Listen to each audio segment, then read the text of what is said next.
வணக்கம் அன்புறவுகளே, எல்லாரும் எப்படி இருக்கிறீங்கள்? நல்லா இருக்கிறீங்களா? நானும் நல்லா இருக்கிறேன். என்னுடைய காணொளி பார்த்து எனக்கு சப்போர்ட் பண்ற அனைத்து அன்புறவுகளுக்கும் ரொம்ப ரொம்ப நன்றி. இன்றைக்கும் ஒரு சுவையான கத்திரிக்காய் பருப்பு கூட்டு தான் செய்ய போறேன். எனக்கு தெரிஞ்ச மாதிரி. வாங்க நான் எப்படி செய்றேன்றத பார்ப்போம். ஒவ்வொருவரும் ஒவ்வொரு விதமா சமைப்பினம் இல்லையா? நான் எனக்கு தெரிஞ்ச விதமா செய்றேன்.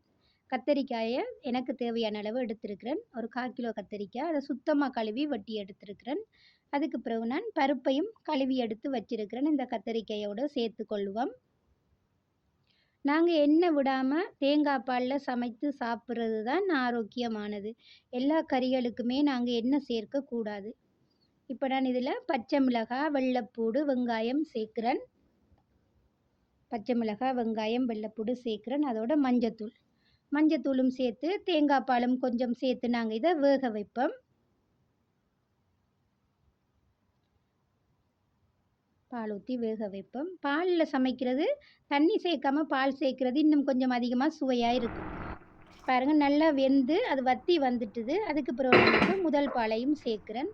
சேர்த்துட்டு நல்லா கொஞ்சம் மிக்ஸ் பண்ணிவிட்டு உப்பும் சேர்த்துக்கொள்ளுவோம்.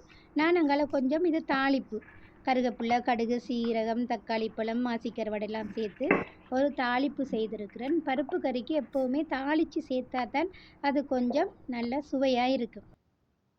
தாளித்ததையும் அதோட நாங்கள் சேர்த்துக்கொள்ளுவோம். பருப்பு கத்தரிக்காய் இல்லாத சாப்பாடு இருக்காது இல்லையா? அதுதான் ஃபேவரிட். இப்போ இதை நாங்கள் கலந்து விடுவோம். மேலால் கொஞ்சம் கொத்தமல்லியிலையும் சேர்த்துக்கொள்ளுவோம். இந்த பருப்பு கறி நாங்கள் எல்லாத்தோடையுமே வச்சு சாப்பிடலாம்.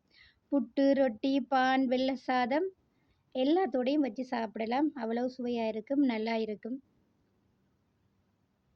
பாருங்கள், இப்போ செய்து முடிஞ்சு நான் இது ஒரு டிஷ்ஷுக்கு மாற்றுறேன். பாருங்கள் எப்படி இருக்குன்னு சொல்லி பார்க்கவும் நல்லா இருக்குது. காணொளி பிடிச்சிருந்தா சப்போர்ட் பண்ணுங்க உறவுகளே. மீண்டும் இன்னொரு காணொளியோடு உங்கள் பானு.